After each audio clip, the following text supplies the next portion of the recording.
Who's this Jimmy? Lewis. Who you talking about? Jimmy something? Jimmy Witherspoon? Or Nobody knew who he was. Lewis. Jimmy. Who's this Jimmy? Jimmy? Lewis. Jimmy. Who's this Jimmy? Jimmy Lewis. Who's this Jimmy? Lewis. Who's this Jimmy? Jimmy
Lewis.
It just kept on going.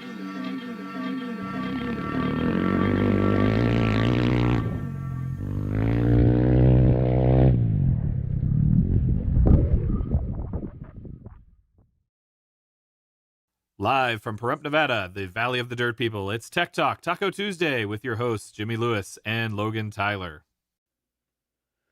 Okay, it's Tech Talk Taco Tuesday, because unfortunately it's Tuesday, and that means I have to do this show, and this is the 264th time that I've done this awesome motorcycle show where we talk about, well, sometimes we talk about motorcycles, and we like to help you with your motorcycle and motorcycle product related questions. Welcome to the show. What are we going up against tonight? What's the big thing that's going on? Was there something big that's going on that I'm missing? So trying to check out the chats to see if anybody's in the chats, if the sound is up, because sometimes I forget to do that. And luckily, no one's watching the show. It's super top secret show. You don't have to worry about anybody wanting to watch this thing. 8 minutes late. Come on. We were busy. There's tacos to be had. So you might be impressed with the guest lineup that we want to coerced into showing up tonight, that I blackmailed into showing up tonight. You notice my guest seats are empty right now because this show is brought to you by Yamaha. And Yamaha brings you only the finest guests on Tech Talk Taco Tuesday, but my guests are not brought to you by Yamaha, just me. So we'll just get that clear and out of the way right to begin from. But eventually I'll get these guys in, because the other unfortunate thing about the awesome Dirt Bike Test Studios that you may not know, I mean, this place looks amazing. It is, because it has 2 massage chairs that these donkeys will not get out of. They're over there in the massage chairs, flipping me off, telling me that they're not coming on the show. They're going to hang out in massage chairs. That one, it let you out.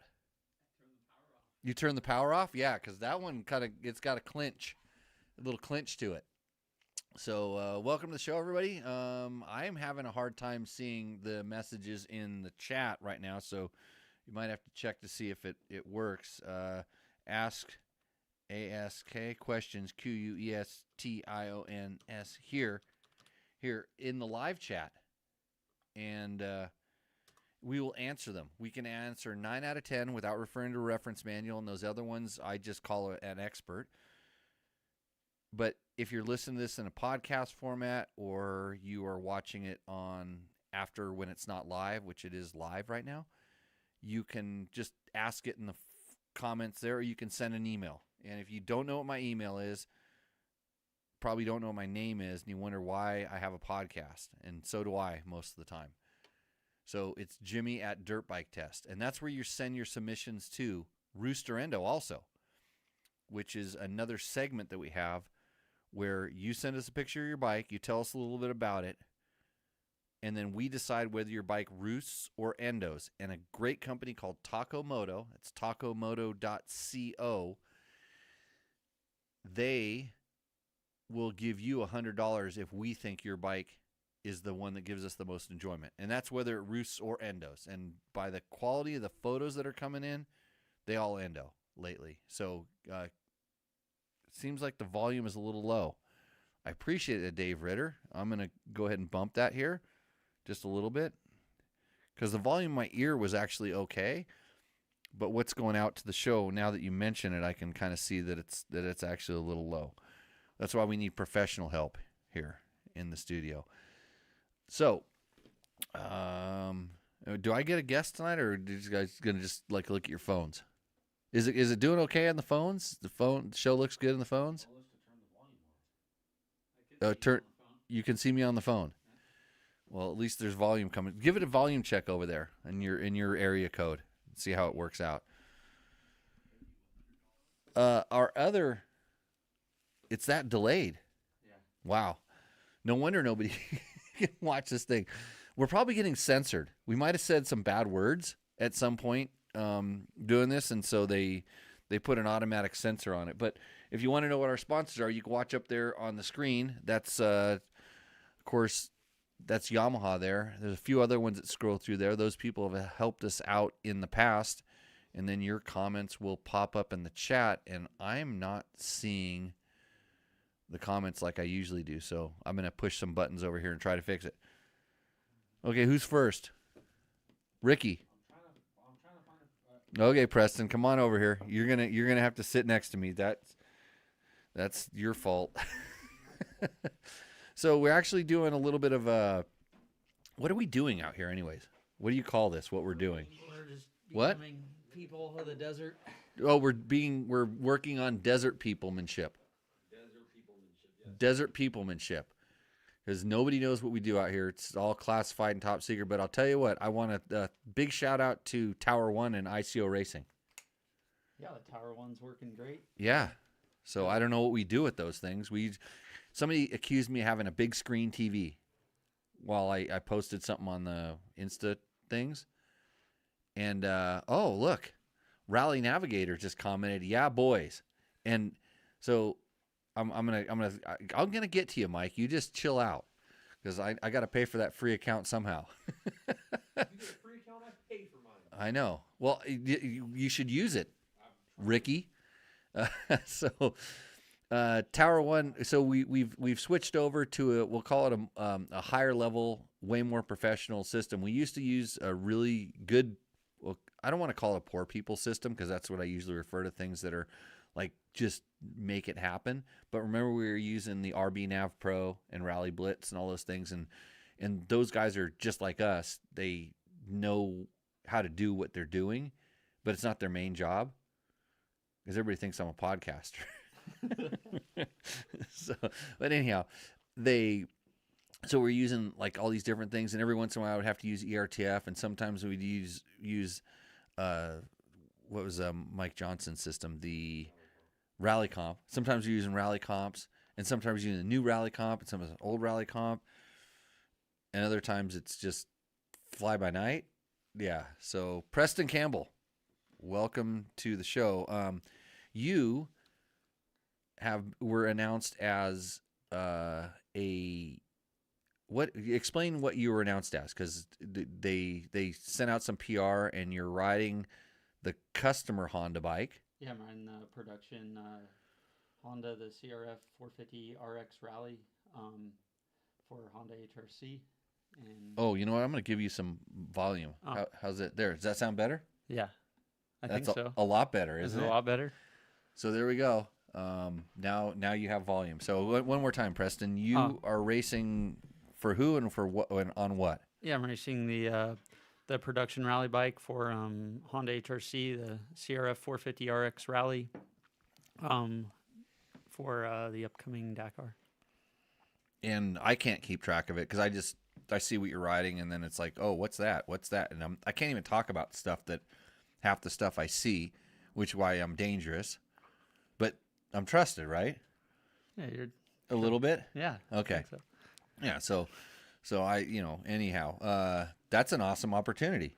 Yeah, super stoked, and yeah, really grateful for the opportunity to get to go try these rallies and learn, and yeah, see what it's all about.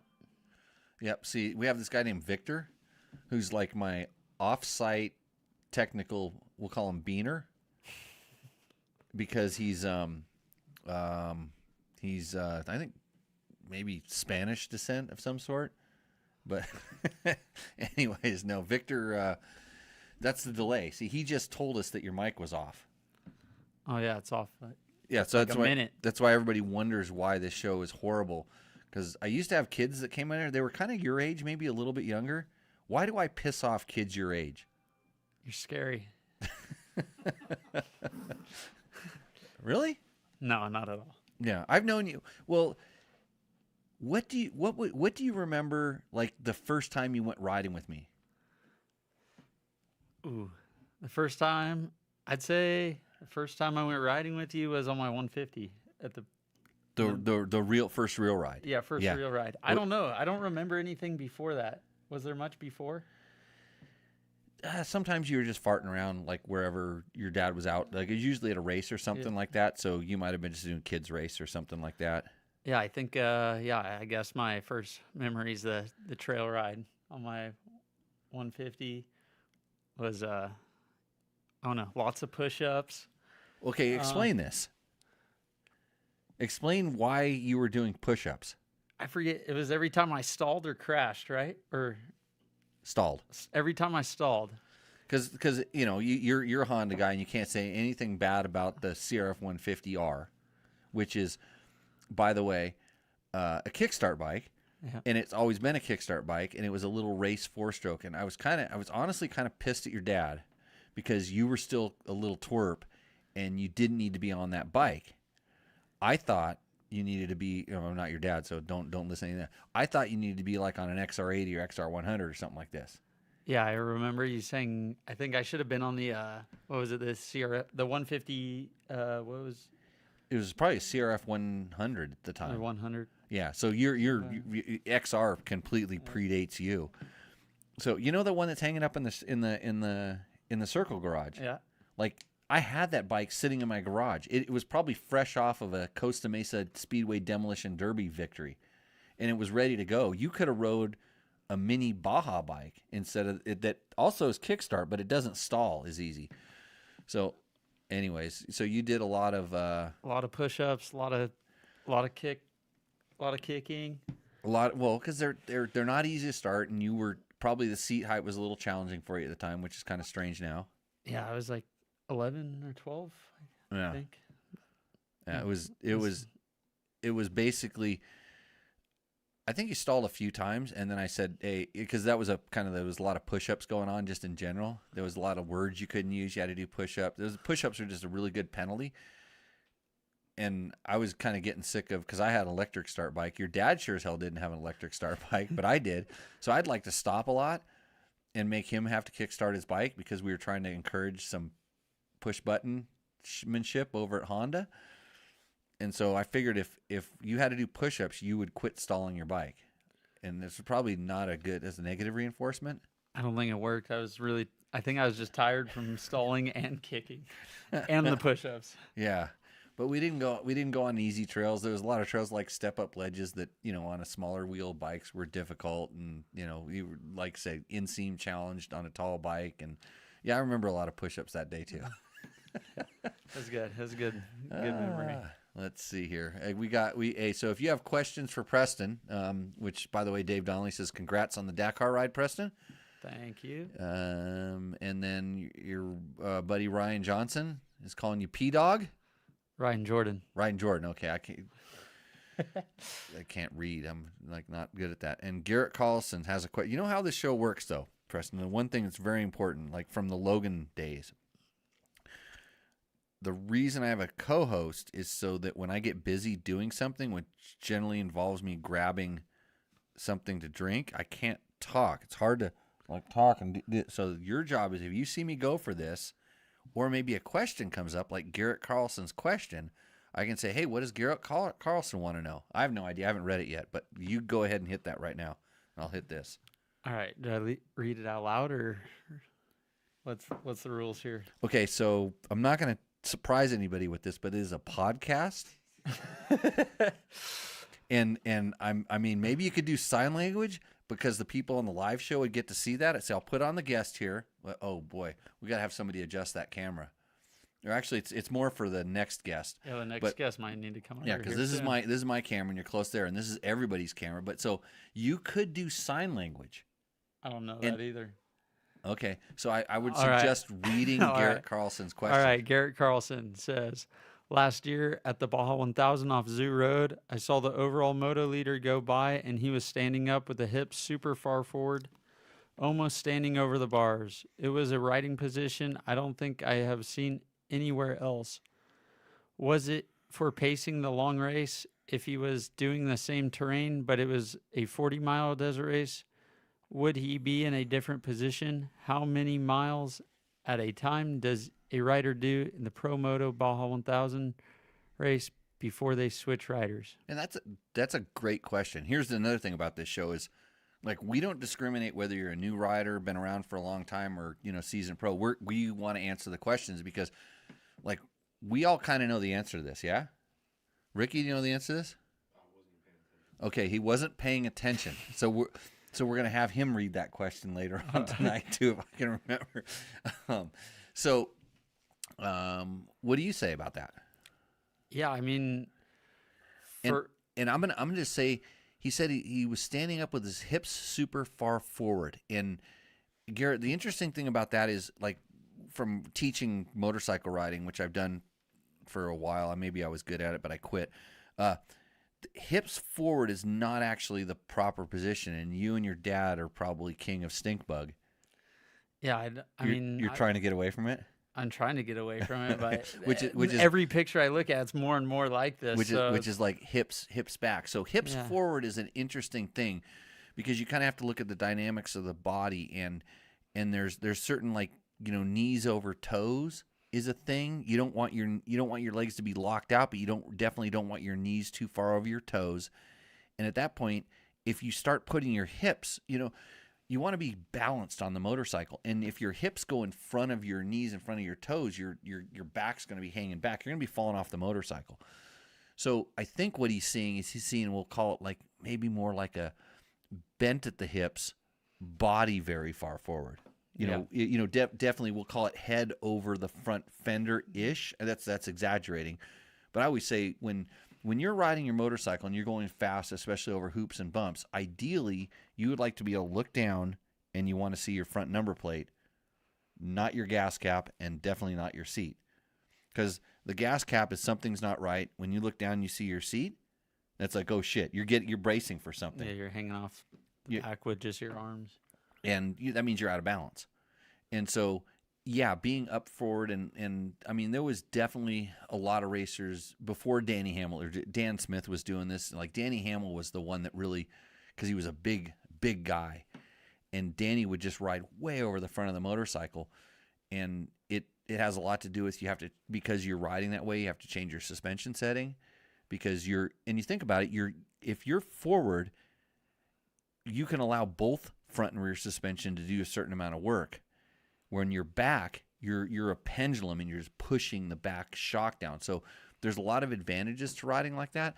I'm pretty sure whoever was there was not riding what we'll call pelvis forward. They were bent at the hips and kind of, leaning over the front of the bike. So a very forward riding position. And when you have a good working bike and everything's good, where do you ride? What? Where's your body position when the bike's working good?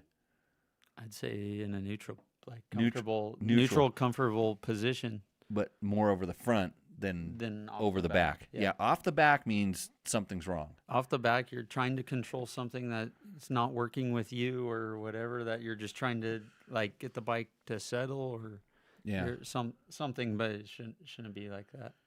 And then so he says, so if you watch, and the funny thing is, if you watch, like, quote, Insta bangers of guys riding, they're usually doing something kind of crazy to make it look good. But it's very rare you get to see, like, even like when you guys are racing Dakar and stuff like that, they're in the most technical sections. They're in places where they get good stuff, and people say, "Oh, I'm watching them ride in the sand, and they're way over the back." It's like, are you over the back? Sometimes, but not. But when you're slowing down and braking, yeah, when you brake, you push off the back. But, so, anyways, it's a interesting thing. So, was he pacing for a long race? I would hope so. Baja 1000. And if he was doing the same terrain, but it was 40-mile desert ride, would he even be in a different position? I would say possibly. Depends Think about, like, if you could ride in your best position in a desert race, would it be like that? I mean, if like I said, you guys, it's different from, I always think of comfort and bike working good and all this stuff. You would want to be in that position, that forward position. Yeah. If everything's working good. So, I mean, even when your bike works really good, you still want it to go faster. And I always say, as you go faster, you start bracing for what you can't see or do. And then how many miles at a time does each rider in the Pro Moto Baja race before they switch riders? You haven't done Baja 1000. I've never raced a square Ricky, race. how many miles did you do? Okay, but how many miles? What was your longest stint in Baja? We're asking questions of some guy named Ricky Brabeck. 300? Oh, just 300? Like the biggest stint. Really? Well, it depends on where you go with. You split it half and half. How long? Because it's because we were like not that good. Because if we were really good, we would roll the whole thing by myself, like these Ironmen do, by the way. But yeah, you know, when I raced Ricky, we beat the trophy trucks too. Because trophy trucks weren't that good back then. Neither was our XR 600. In fact, it was pretty stock. In fact, I think, well, I sold a lot of that bike to NAR, but there's another one in the relic. One of the relics is in there. Skylar just made a 650. Skylar just redid it. XR 650. XR 650. Yeah, he wouldn't even know what XR 600 is. You kids. Okay, since it's my podcast, I can talk about myself. Mark and CJ are giving Preston a lot of props here, and CJ has a question. That's your prompt. When you see this hand go like this, like I taught this to Logan in like 30 seconds. I'm just going to tell you. I'm a slow learner. Best co-host ever. That's why he's still on the bumper. CJ says, has Alpine Star been testing a new off-road airbag system at the races? Yeah, I mean, Ricky would know more, or for how long, but yeah, they've been working on building the tech airbag for a few years now, and big improvements over the last few years. I think they're always testing this. You know, I think because it runs on data. You know, and even before they were putting it on, they had sensors on the chest protectors the guys were wearing to find out how things moved, what a crash looked like in data, what not crashes look like in data. And so there's a few different companies that are doing stuff with this, but Alpine Star is definitely at the forefront, and you can see just how they want to be the leading edge of this, and that's hard to do because usually everybody learns from what you do, yeah, they've been. How long have you been wearing airbag for? 2 years? Solid? When was it required? 2 years ago? 3 years ago? 3 years. Yeah, they've actually required it in rally, which is kind of interesting because like that's something you don't see. Requirements are like helmet and boots, but that's kind of like standard stuff. But to add a layer of safety, but it was required in rally, kind of like neck braces were. You raced when neck braces were required, right? I don't know if those are ever really required. They made them a requirement for a couple years, I think. I wore a neck bracer, I think, like 2 Dakars. Yeah, so yeah, there's different things that they require, but I think they've been testing it for a long time, and I guarantee you they're always trying to make it better because as they see deployments, they see what causes the deployment, they see maybe when something didn't deploy, and they'll make it better. I'd love to. I wish I could have gone to the tech briefings on that because I remember going to the tech briefings on the neck brace because that was kind of back when I was at the magazine, so I go to all these things, and I was one of the first people to ever wear a Liette neck brace, and I put it on, and it lifted my helmet off my head and moved my goggles, and they told me, because I was riding for BMW at the time, and they said, you must wear this, and I said, in the parade? Because I'm like, I can't ride with this because I do what we call lowboy style. I go like, this is my thing where I go like this, and so it's not really conducive to a neck brace, and so they're like, no, you must wear it. And I'm like, and the Dr. Liette was actually there. It was at Erzberg, and we had to wear it in the prologue because we were racing the twin cylinder bikes up the prologue, and there was a new, BMW was gonna they helped develop, KTM helped develop that brace. They were gonna use us riders to showcase it and stuff. And I'm like, I can't ride with this thing, and this was just on mostly a fast road. Imagine going down a hill. It taps. Yeah, back it taps you it can't back. Look up. And so these were like things that, yeah, they designed something that really could work, might work, and then they were trying to require it, and I'm like, well, if you want me to just go not race, I can wear this, or I can race because I've raced with one forever, and even I think the whole Liette team was kind of surprised when I would sit there normally, and they fitted it to me, and the minute I get on my bike and the minute I go like this. And and they're like, they'd never seen that before, but then they weren't, I guess I don't know. I'm worse than most people. Let's put it that way with doing that. And then they adjusted it. And then when they adjust it and I put my arms down, they go, oh, it won't do anything for you. Because it's too low. Because it's too low. And so I learned a little bit about the neck brace there. Luckily, I didn't have to wear it when I raced. I wore it in the pictures, but not in the race.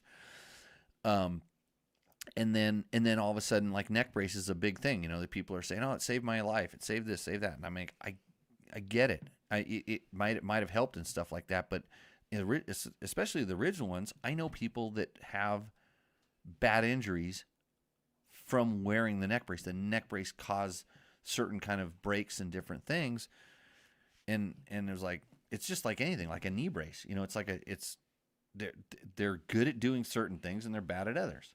So it's all safety equipment. I don't necessarily think I've seen a lot of bad case scenarios for helmets. Things like this. But anyhow, it's an interesting scenario. So kind of back to the airbag. I think it's a great technology. I'm stoked that they're doing it. I wish I would have been able to go to the tech briefing to see exactly all the information there, because when Alpine Stars put out their BNS, their bionic neck system, they were one of the first ones to kind of change the load points to try to alleviate some of the problems they had.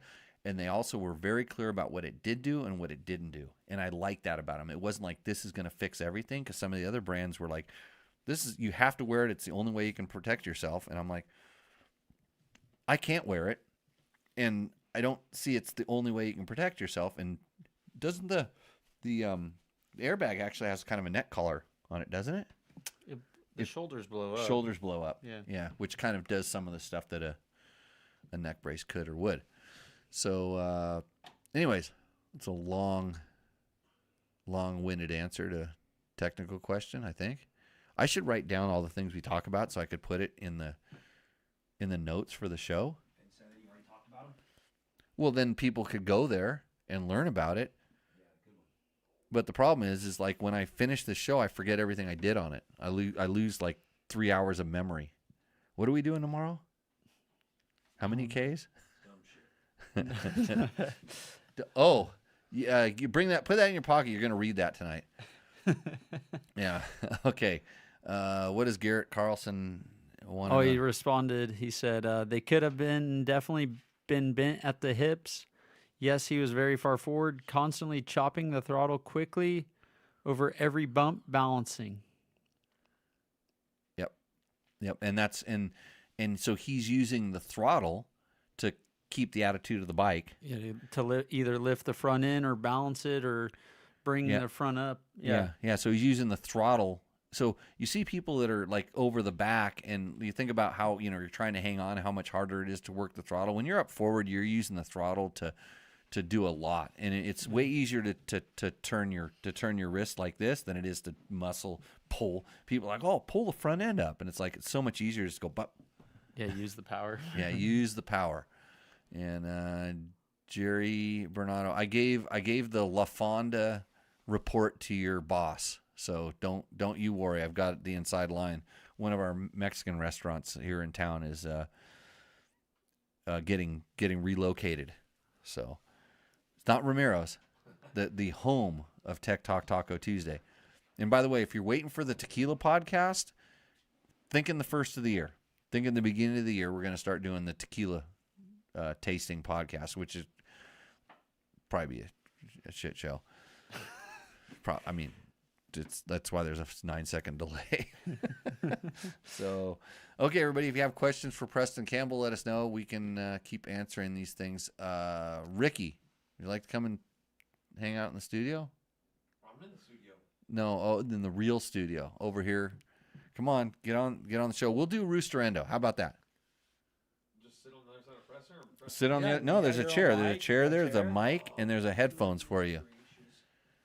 Yeah, and then we can, and then Jim can come over here and. You can talk about your burrito. You guys should be dropping monsters down on the table, like Tour Waters. I know there's some over there. No, you got to sit on the corner of the table. You got to come all the way in. I know how much Ricky likes doing media. This doesn't count, though. This absolutely does not count. Ricky Berbeck, Turn my volume on, dude. two-time Dakar winner. Welcome to the show. I just did. Thank you for reminding me.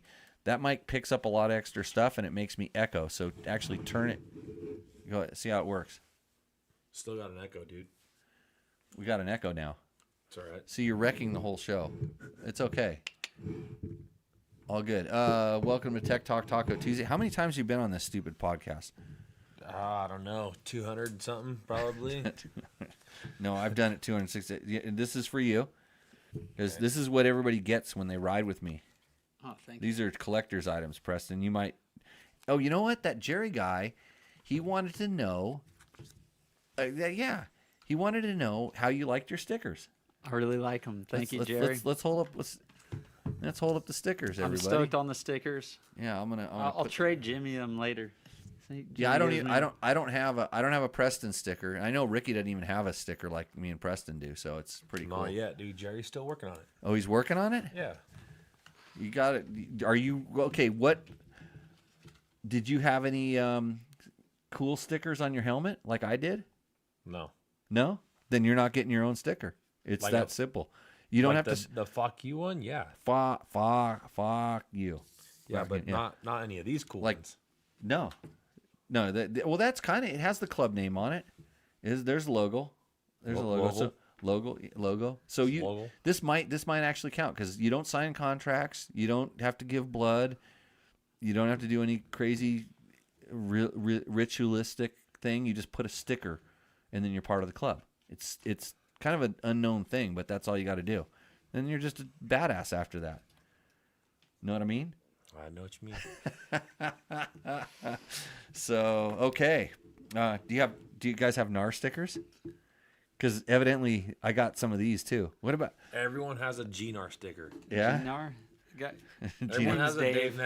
Dave Manrique. What about one of these stupid stickers? Do you have one of these George stickers? You got because I never asked for one of these stickers ever. The George sticker. This is why you have to watch this stupid podcast because instead of listening to it, 'cause you can see these dumb stickers that we have. Like, I mean, the only dumb one is George sticker. No, that's the best one. It is. I think it's funny.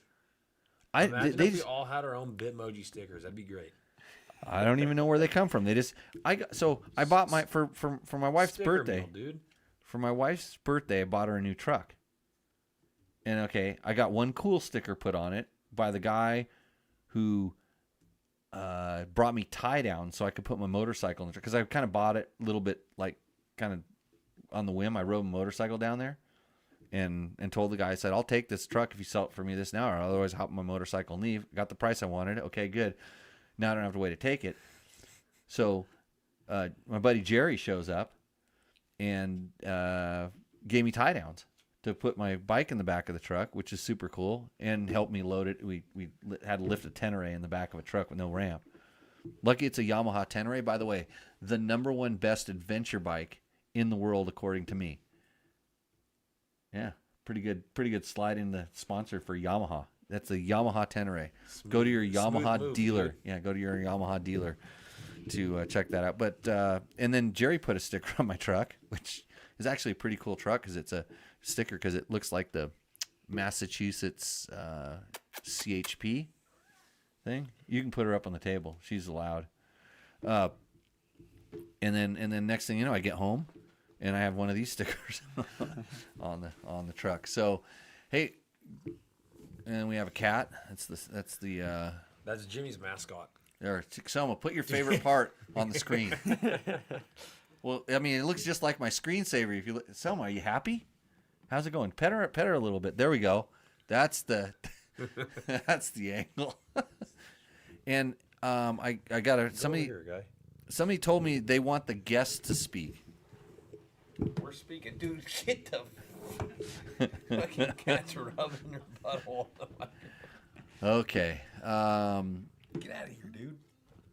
What do we got? What does Tom Daniel want? All right. Tom Daniel says, "Hey Jimmy, I'm currently riding a 450 RL as my dual sport bike. It has a ton of miles on it now, and I'm considering an AGP to replace it. In your opinion, is it a dependable bike that won't leave me stranded?" I'm not gonna. You're a Honda guy. I mean, I'd pick the 450 RL, but Yeah, I have zero experience with the Okay, AGP. so I got a couple questions here. So first of all, not because I'm sitting here with a bunch of Honda guys.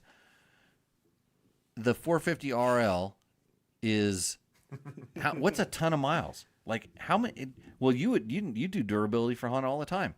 Like a ton of miles, is like 10,000 miles on that thing. Yeah, we got. I mean, They do 100. What do they do? 100,000 on the motor.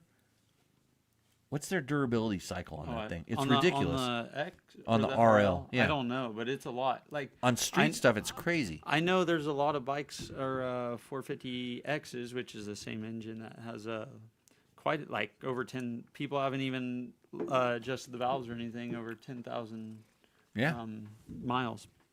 I mean, most of these bikes today are so durable. Okay, look. You have to go right down here. You stay down here. You can co-host with me next show. I got these good co-hosts that Alex wants you to speak. That's why I forced you to answer that question.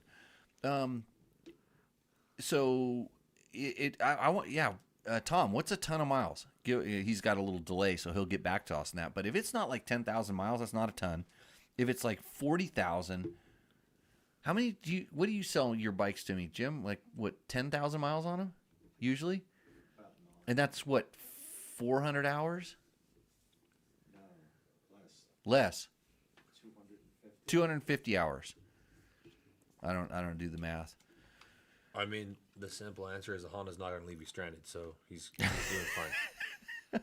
And he said he wants an AJP PR7, and he knows that we've tested that thing. So, I don't know that would be a replacement. Actually, Jim would know. You rode it that day with us, didn't you? Ride the AJP the day I rode. I rode it a whole lot. Oh, a whole lot. I thought it had the best seat in the world. Oh, it's got an XR600/XR650 seat. Big old couch. Big old couch seat. Yeah, it's 22,000 miles. Yeah, 22,000 miles. So that's 600 hours, 400, 600 hours. Depend if you're commuting on it.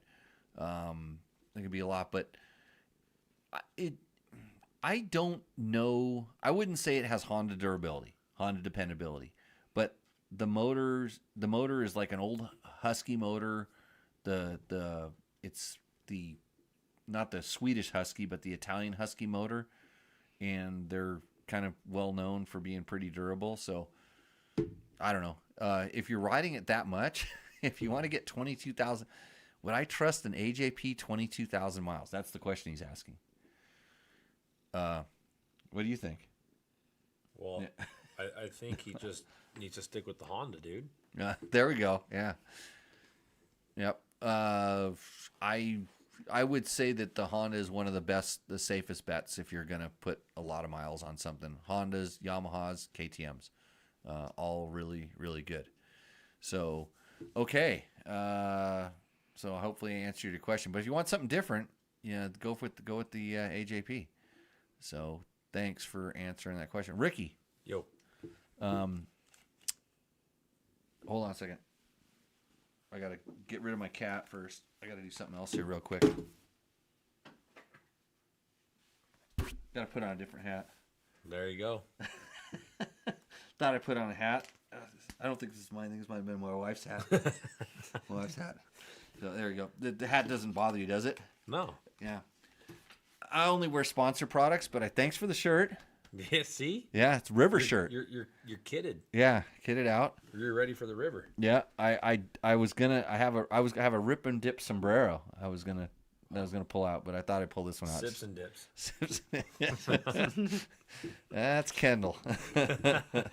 So anyhow, we're gonna go into Roosterendo. Yeah. Did you submit a bike that you're trying to sell? No, because you were over there hounding me for being in the massage chair from the rough day.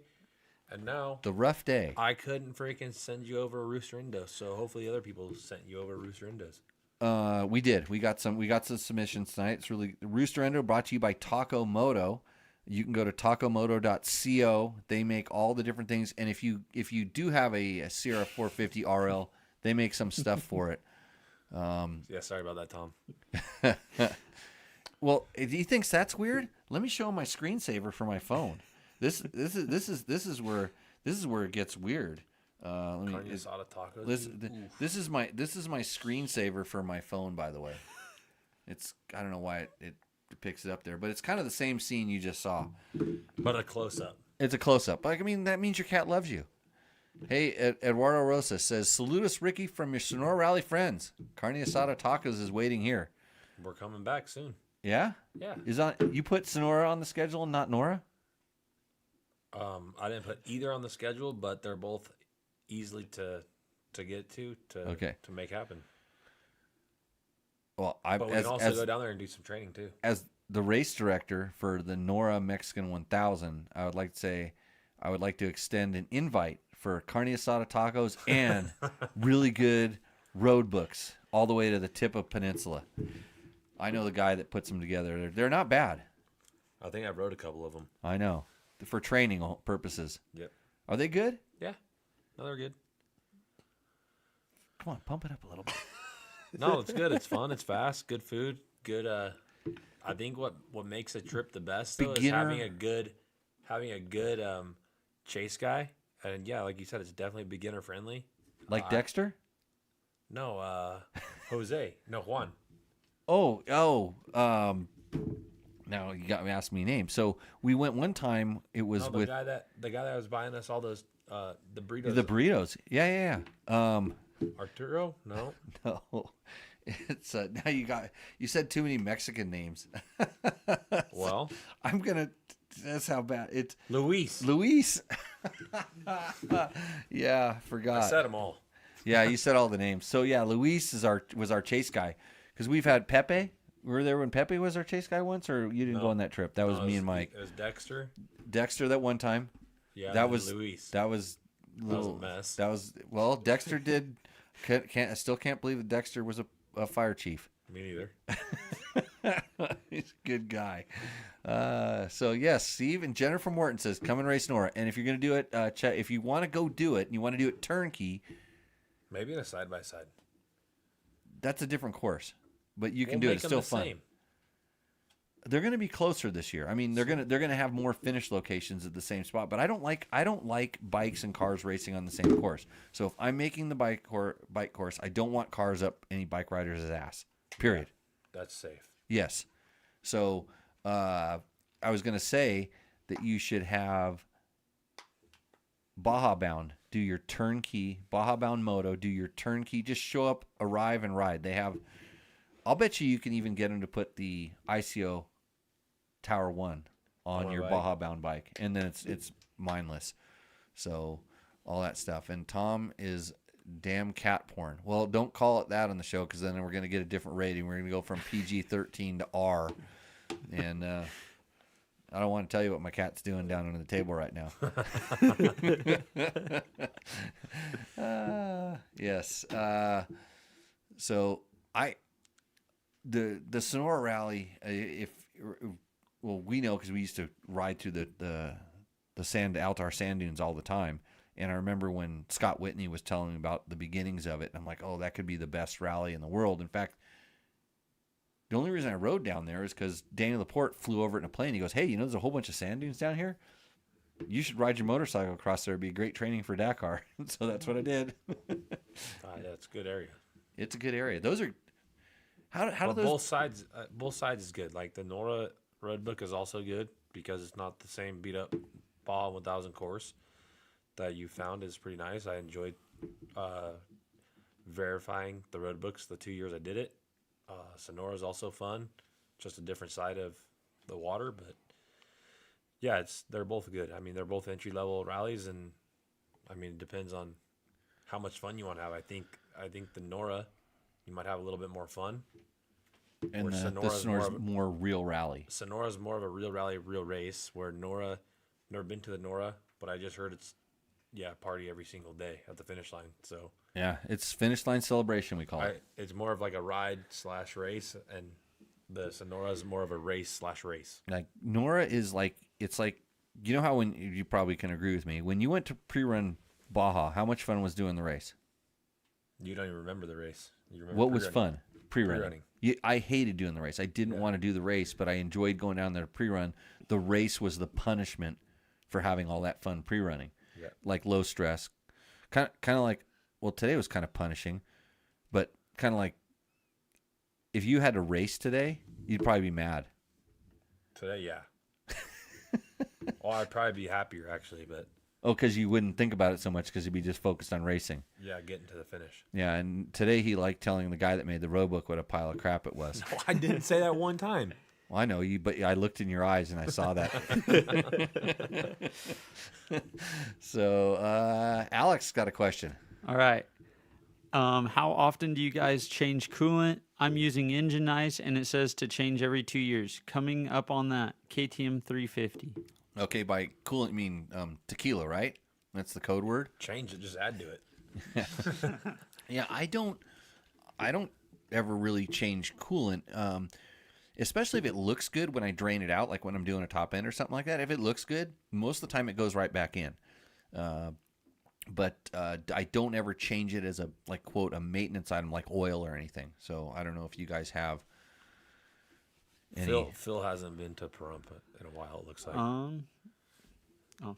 There's you can if you want to be really careful. I'm trying to let my co-host talk according to the thing that said so. I hate to keep interrupting you guys. Preston didn't ask the damn question. What question? Hey Preston, how often do you guys change coolant? So that means all of us. I already told him what I do. The next question. Oh, I know. You got to slow down because we're trying to get the co-host to talk. All right.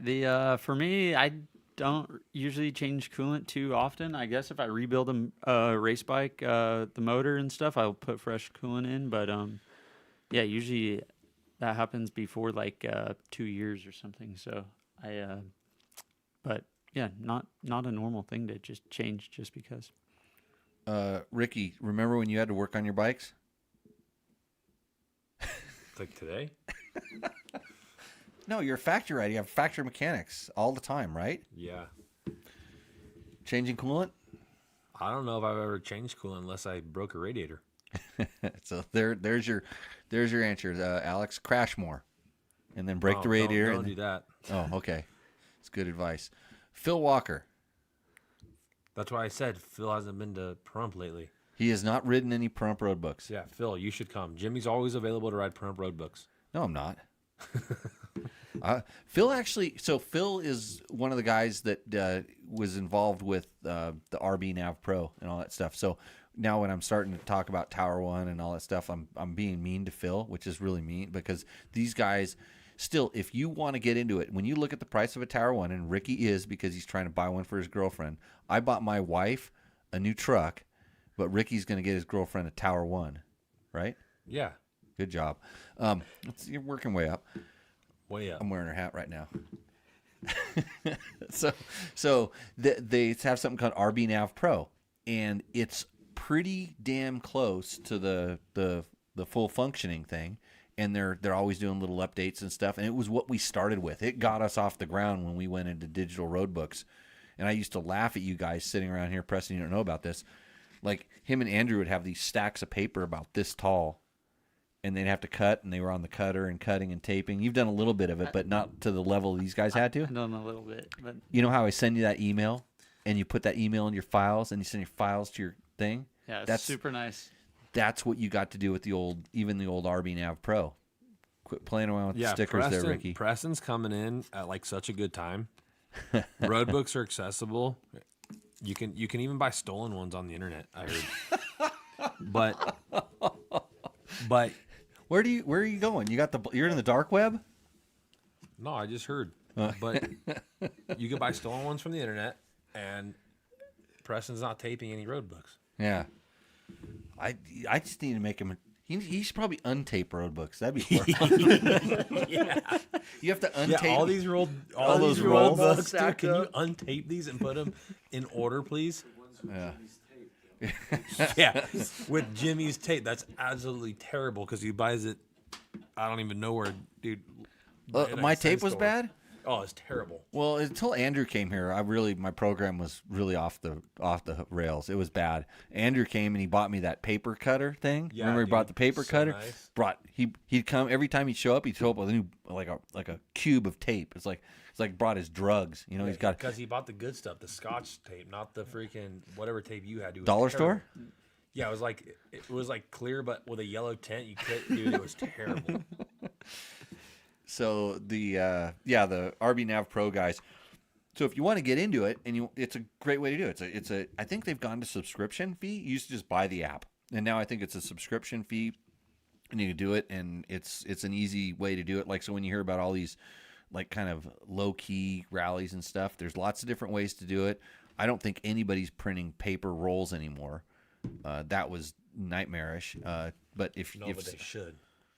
Well, you try. Remember when you were gonna build a roll printer? Yeah.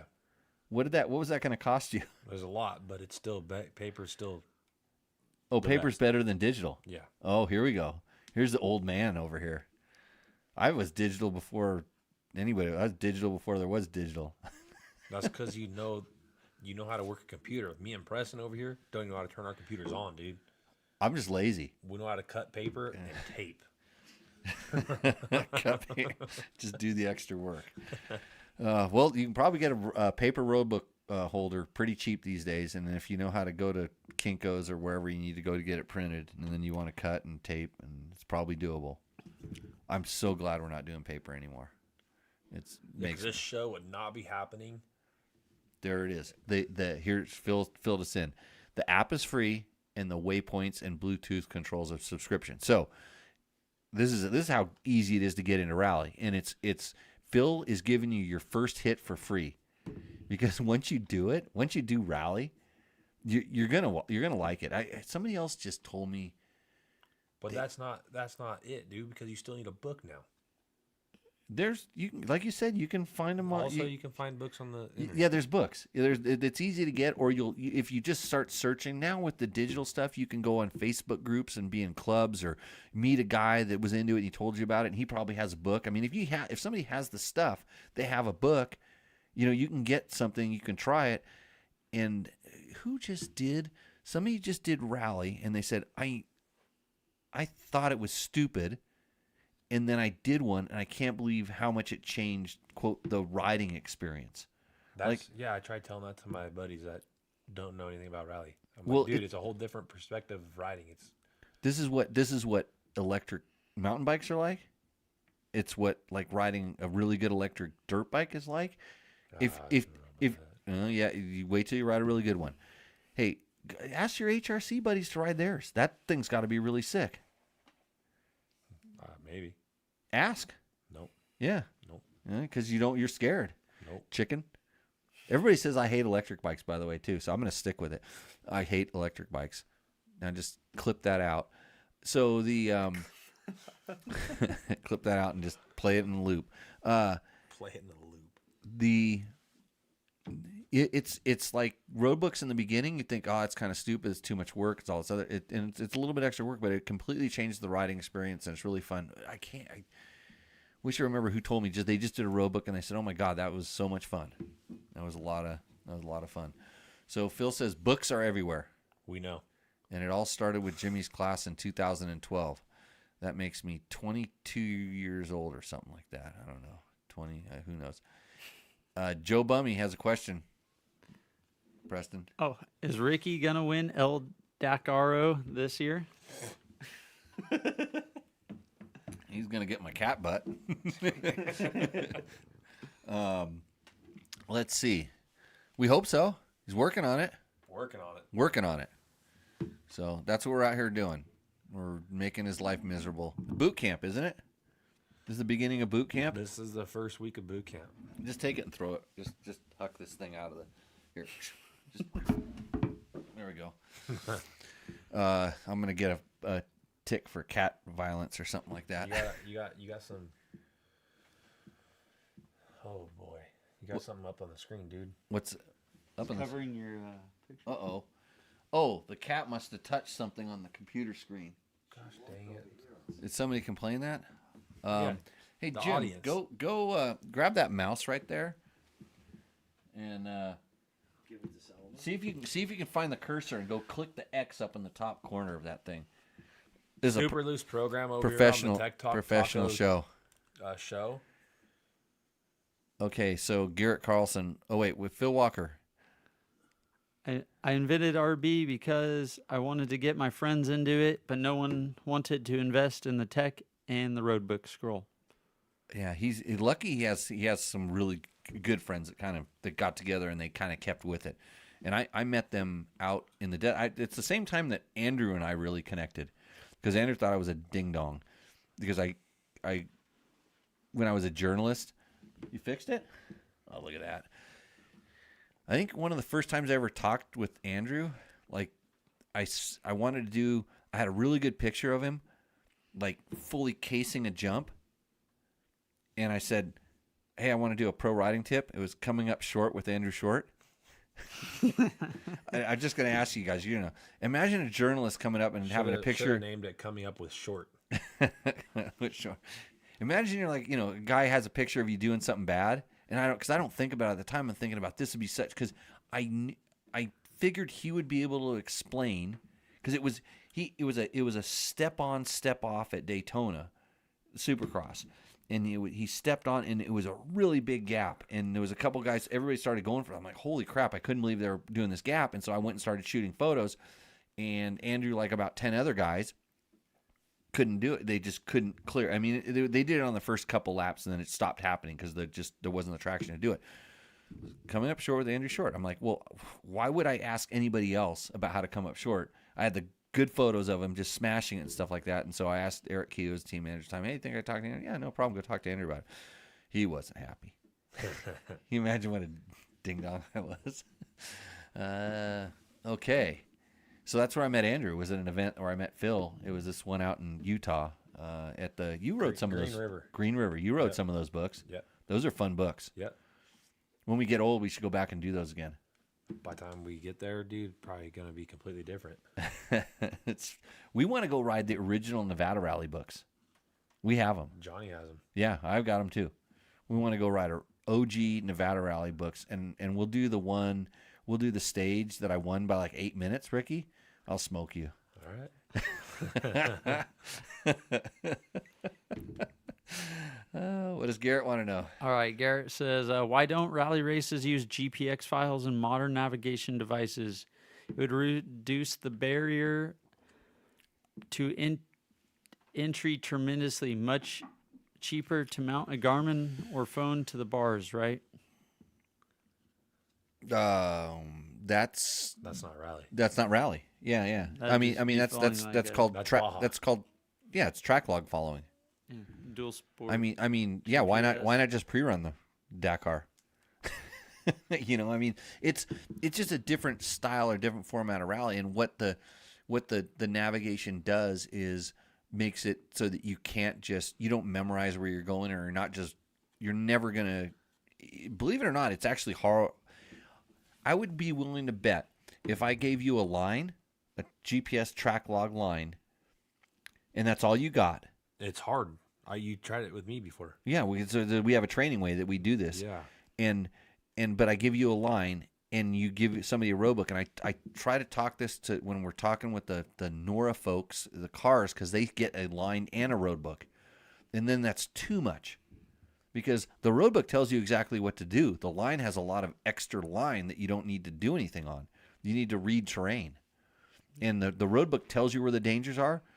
And this is when you pre-run, then you go pre-run the line and you add your own dangers based on your speed and stuff like this. So it's just different levels of technology, different levels of, quote, the game, whatever it is. And I would be willing to bet, I would bet my last dollar that I can't afford to lose on if you gave a Baja guy, I don't care which Baja guy, a line that he can't pre-run, and you gave a rally road book guy a road book, the road book guy would smoke the line guy. She likes you, Ricky. She's your favorite. The rally guy would smoke the Baja guy. 100%. Yep. We were in agreement there. Following a GPX is way slower. There, Phil says it right there. So, and he says, Phil says the Nevada books are still good.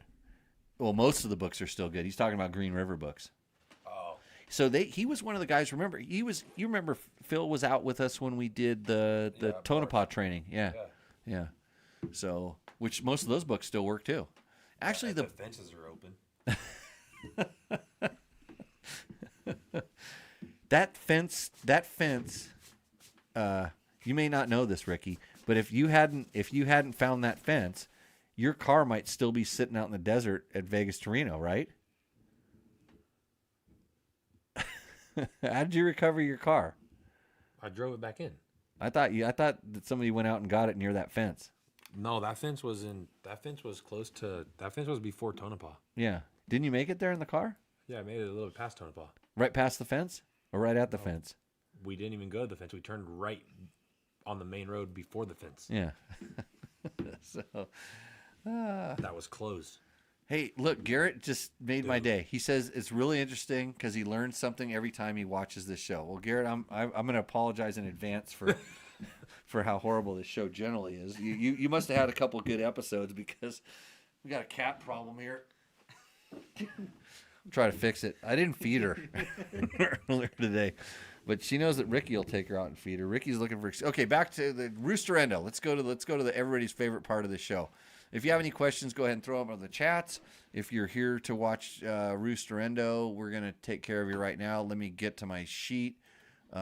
Nobody sent in any questions, but everybody says I should do all this stuff for the show. They give me ideas on how I can make the show better. And it all involves like more things. But I just had a note here I saw. I found that I've seen some very successful people, like when they make things like rockets and things like Elon Musk. He says the best thing to do is eliminate parts that aren't necessary. And so I just eliminate any preparation for this show. Because obviously it's not necessary. We know this. So with that, I'm going to call up the Roosterendo screen here. I got to figure out, let's see where we're at here. I got a lot of pictures. That dude sent you a selfie. Well, I know. We'll get to that in a minute. But this segment is brought to you by Yamaha's WR125. So here's my challenge to you guys. I'm going to get a Yamaha WR125, and it actually has variable valve timing on a little 125 4-stroke. So that's super high tech, and you can get your CRF XR150s. This is how you can get back into XRs. I have a Trail 125, dude. That thing will smoke that Yamaha. Okay, so CRF 125. No, you're gonna get. You got to have a license plate. So Trail 125. Ricky's got his Trail 125. I've ridden it from his house to the river and back and forth at least 30 times, and I got in trouble for doing burnouts.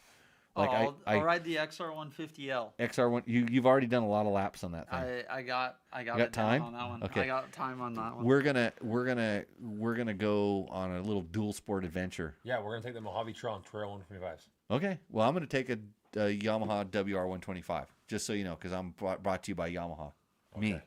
Okay. So this segment is also brought to you by Moto, and this is the gang of guys that threatened to beat me up if their buddy didn't win Roosterendo. Just want to make that clear. So our first bike is by a guy that he didn't tell me what his name was, so I just called him Fred.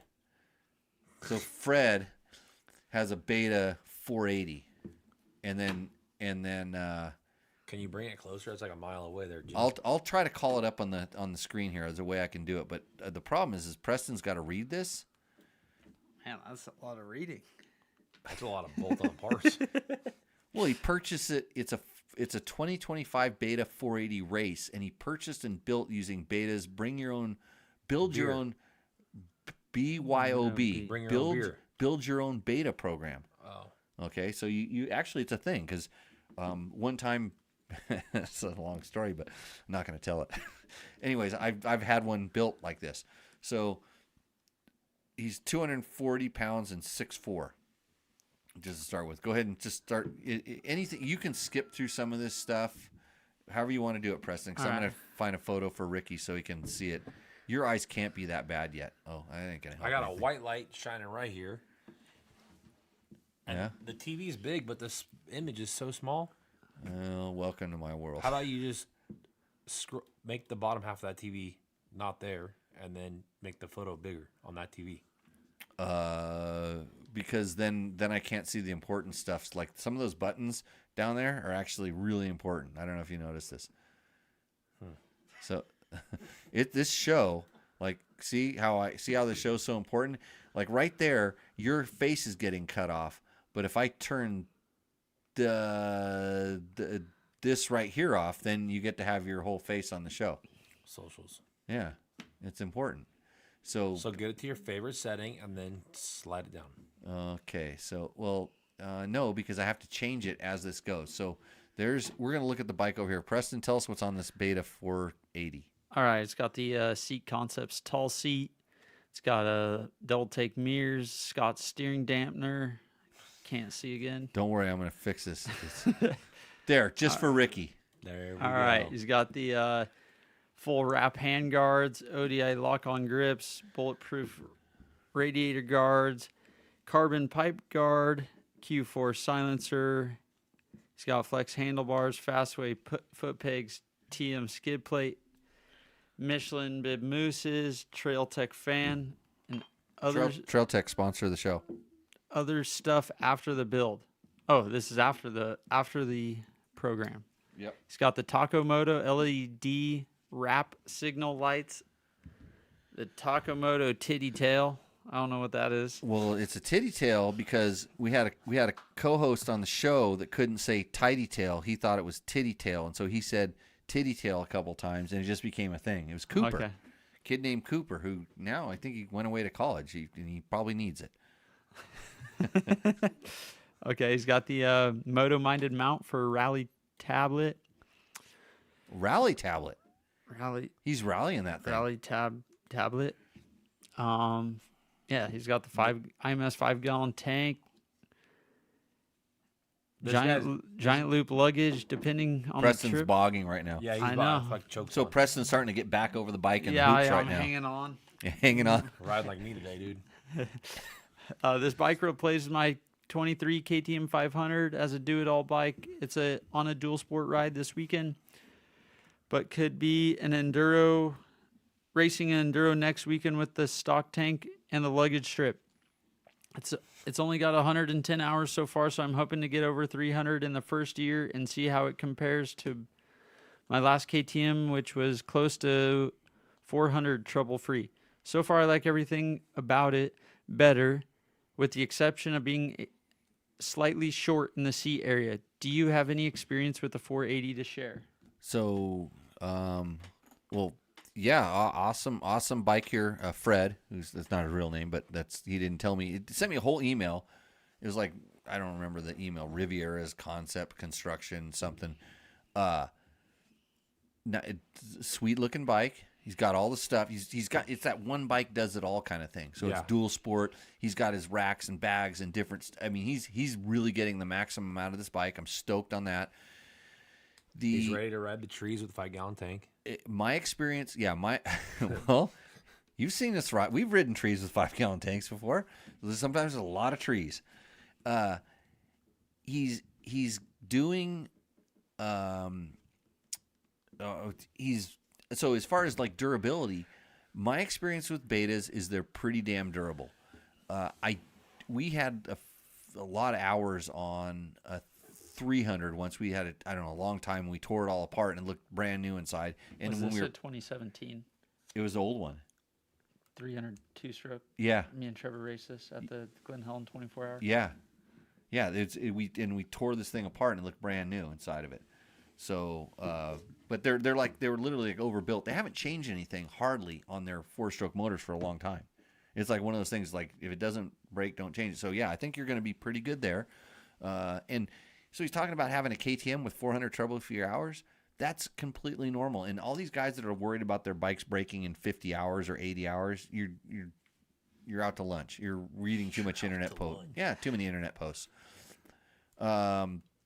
Slightly short in the seat area. So my question is the seat short? I think he's talking about the seat short front to back. And that is kind of a thing. And you can see where he has his tail pack there. That's going to bump into someone's ass. Yeah, If you're hanging off the back. If you're If you're hanging off the like back. you were on that Reed there for sure. It was getting a little bit rough. So, but not bad for the first one. I'm pretty happy with that. Ricky, glad you could see that bike. Yes, good. Okay, so the question is, and we're going to ask the chat as well, so the chat can chime in this thing. And some people are already throwing it in here. Does it roost or does it endo? Not Rick? roost. It roosts? I think Yeah, it it's- roosts. Oh, really? Well, it's got. I'm going with the roost too. Well, there you go. It's Hold on. Yeah. Go. What's Clinton got to say? Oh, you know this guy? No, but he's saying something. Okay, hold on a second. Let me call this thing up here. Might be his bike. Clinton. Beta guy's Clint. Oh, he's actually He said fuck my life. FML. We'll just go there. Yeah, I thought I had the perfect submission because he sent it. Okay, Clinton. Other thing, your picture is actually outside in a place that makes me look like I want to go riding. So good on you there. Although the pictures were attached to the email and they were like gigantic, and I couldn't. He wanted us to see it. I couldn't. Well, I know I couldn't see them in the actual email, so I was kind of surprised to actually see it up on the screen because I'm amazed when I actually get stuff to go up on the screen. So, pretty good. Anyways, these guys think it roosts. I agree. I think that bike definitely roosts Fred Clinton Revere. Yeah, so that's his new. That's a new. He says FML, Fred, my life. I fretted you already. The beta guy, Clinton. Nice glad to. Good roost. Yeah, just put your because it was like Revere Construction or something like that. What is the official bike of the info line? I don't know. What do you mean, Victor? The official bike of the info line. the Berg. Husaberg. I don't know. Hold on a second. I had a Husaberg hat on earlier. Whoop. Now I have a Husaberg hat on. Yeah, what about Husabergs? That thing was bought on Amazon. It was what? That thing was purchased on Amazon. This hat? Yeah. No. Probably got it because I was a Husaberg factory rider at one point in my life. Did Romaniacs on a Husaberg. That was a mistake. So everybody's roosting. This is a full roost. That was a really good bike. So Fred, good job on that submission. 411 plate. Okay, so Victor's trying to. What is the official bike of the info line? 411 plate. He's like trying to make jokes that I just got right now. You're dealing. You're gonna have to do some better jokes than that at the moment. I don't get it. Yeah, 411. Info. Oh. Yeah, info line. Okay. So Kyle has a bike for Rooster Endo. I'll call this up. Kyle's bike is here. Oh, Kyle. Let's start with Kyle's bike right here. So this is Kyle's gas. And I want to call you Logan, but we'll just call you Preston because that's your name. It's like, you could tell Kyle was a English major, or just grammar and punctuation and run-on sentence and go for it. Kind of like my old articles. I tried to write with no English. You tried. I tried. Yeah. Good thing you're a fast motorcycle rider. Trying. That's what I always said about myself. All right, Kyle's bike, 2024 Gas MC 350F, converted to be the best all-around bike. Got a killer deal on the MC. Has MX Tech suspension, factory triple clamp set at 20 mil offset, 18-inch rear wheel with AT81s. Sorry. It's okay. I'm trying to fix something here real quick. Let me see if I can get this. Just 1 second here. I'm trying to help Ricky because I see him squinting at the. Dude, you got the white light right in my face over here. Well, it's because it makes you look good on camera. Okay, so there's Kyle's bike. Yeah. Okay. Keep it going. Okay, he's got the Recluse Slave for better feel on the clutch, Enduro Engineering rear discard, TM Design slide and glide plate, bulletproof rear tab guard, AXP Extreme skid plate, Ricky Stator radiator fan. Any relation? No. EXF headlight from Moto Minded, EXF front brake line to clear the headlight, Castaway kickstand, IMS tank with quick fill cap, FMF exhaust, twin air open intake, get ECU, map for single track, alt rider levers, flow radiator guards. Bike is killer, a big change from riding two-strokes the last 15 years. Love it. So far, just getting used to the different power. Included a couple pics from some Idaho single track and on in the shop.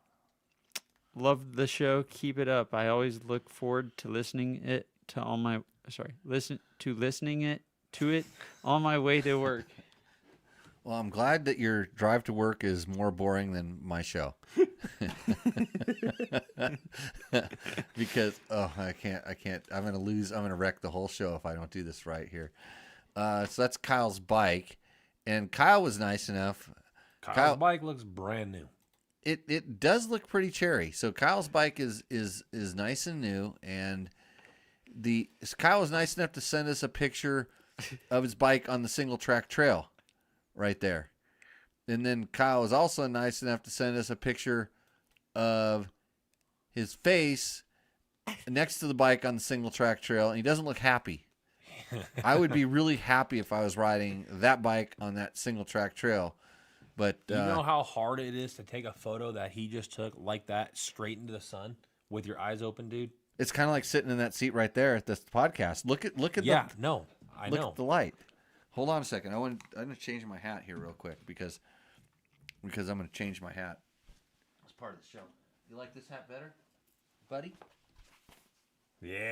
there we go. How do you get these? What do you mean? How do you get these hats? You got to go to Rip and Dip? They were for sale at fuel.com. Yeah. That's about it.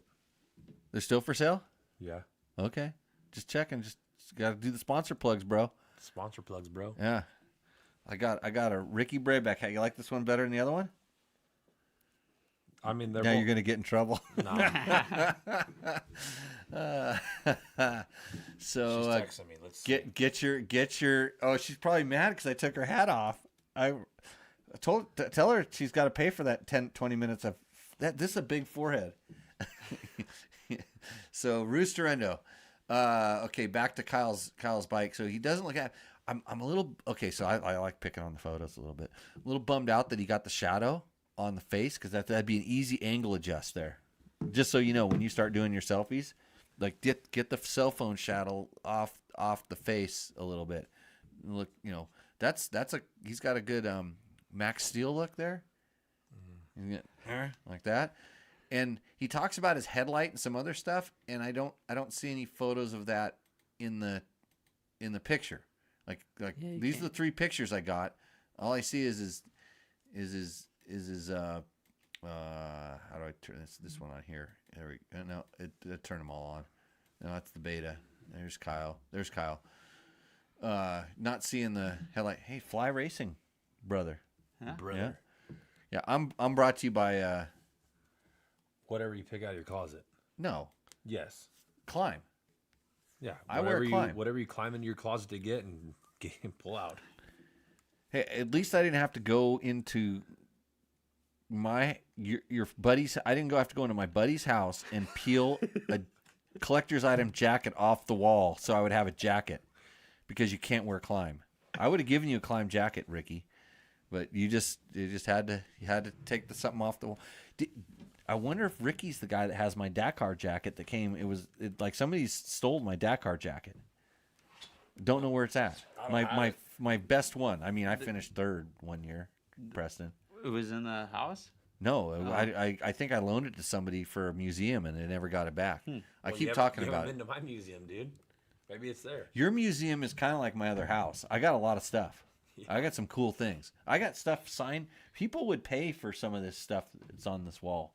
Like your signed. Actually, if you want to sponsor the show, send me money and I'll peel off Ricky's stuff off the wall right now and sell it to you to sponsor the show. That's how you sponsor the show. Just buy something signed on this wall behind us. Another sponsored segment we have is I have a book from Jerry Bernardo, and if you send me enough money, I will make Ricky Braybeck read one of Jerry's poems tonight on the show in the devil voice. Yeah. I haven't even seen this. Yeah. Let me see this thing. Don't read it because you're gonna have bad dreams. But it's really good if you want to read it. It's called Coffee Brewed with a Graveyard Mist. It's like that's 2 books old. There's a new book in the shop. So when I start having problems when I'm working on mechanical items and I get frustrated, I read that, and then instead of wanting to break whatever I'm working on, I just read it and then I just think about slitting my wrists. But it's okay. This is a plug for Jerry's book, by the way. Okay, so Jason Abbott says Kyle Roosts. Is he one of your buddies, Jason? Because I'm not into the. Jason's all about roosting lately. Yeah, super roost. By the way, I gave the Can-Am back, Jason, so it's back in Creative's hands. I think. I hope. I'm done. I'm over electric bikes. I'm not riding them anymore until I get another one. Until Ricky brings the HRC one here. You can bring it out here. I'm torn on Kyle. I'm torn on Kyle because I don't like the garage photo. I'm totally against garage photos. From now on, if you send a Rooster Endo in and has a garage photo, your bike fucking endos. Unless you have something really cool in your garage. He sent not a garage photo. Yeah, but the other photo is like a selfie. It's like for his grinder profile or whatever. He's showing you what he's got, dude. I mean, I don't even have that look in my grinder profile. I mean, mine's just like, I don't even know. All right, yeah, Jimmy's taking charge of this one. And then there's no. What do you think it Roos?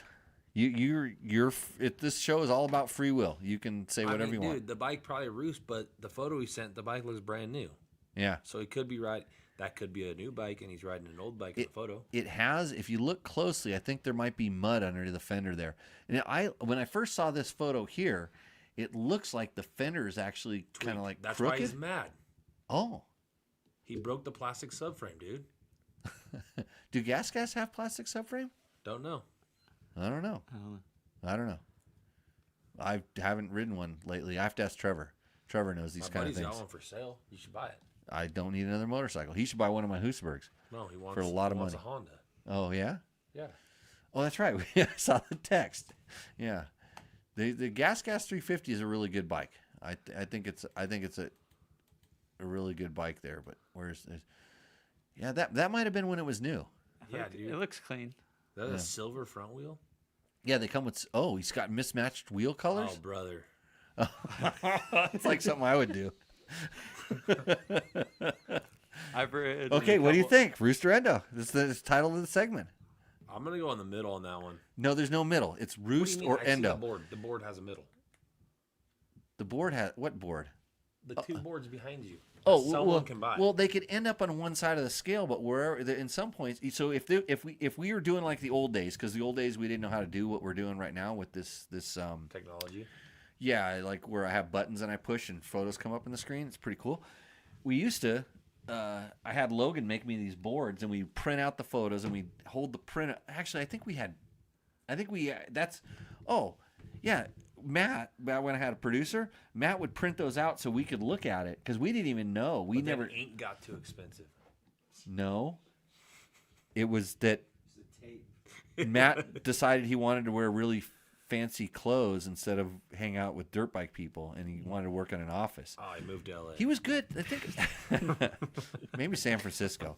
Oh, but he used to print them out. He'd print them out and he'd hand them to us to print out, but he'd also put it up on the screen because he actually sat right here over on the side, and he would do all these things, and so we wouldn't even see the Rooster Endos. They actually got submitted to him, and I never even saw him.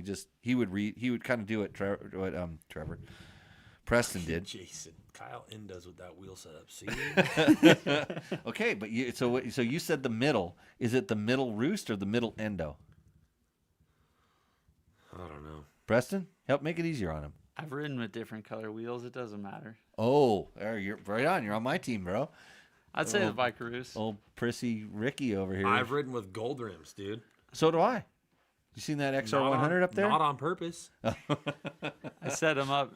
Dude, when I was a kid, the factory Hondas had gold wheels. That was so trick. Like, it was before anybody had gold. They had gold rims. I was like, oh. So yeah, I got. Maybe that goes on to like someone's bike that's fast and looks the part at motocross track, but they gave me gold wheels to go to the motocross track, and I look like that guy at the motocross track. When? Recently? No, like 2 years ago. 2 years? They retired those wheels after I complained for 3 years with them.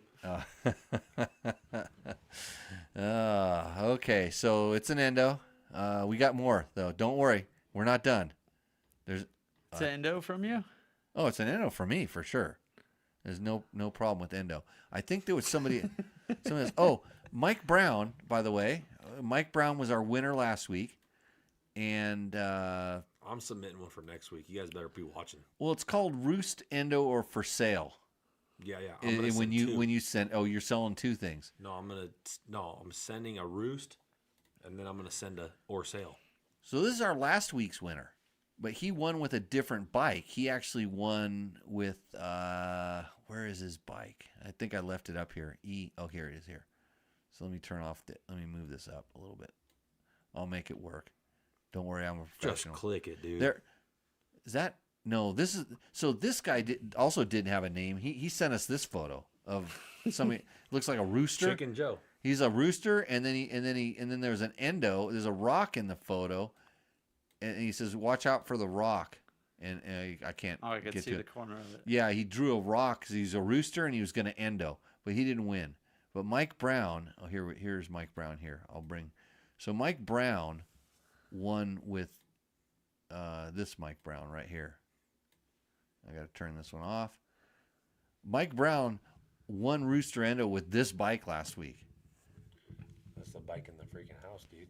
The photo. Oh, like the one that Johnny raced. Yeah. Oh yeah, what is it? 462. Yeah.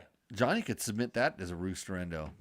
By the way, you might get $100 from Takamoto if you wonder why you're losing your dignity when you send this. So that one. Now this is Mike Brown's new bike here. Big upgrade.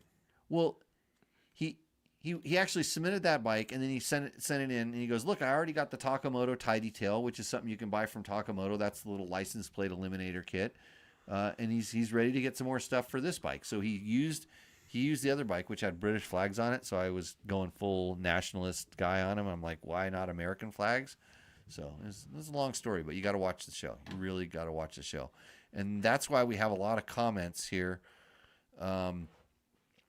Let's see. Scroll down. Clinton says, Ricky, we met at Sonora Rally School, and Jimmy ran into you in Catavina M.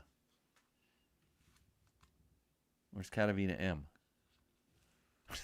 I know it's in Mexico. Just M means Mexico? Maybe. And then Jason is very correct. He says the Must be Iowa. it's Iowa. Yeah, that bike he's from Iowa.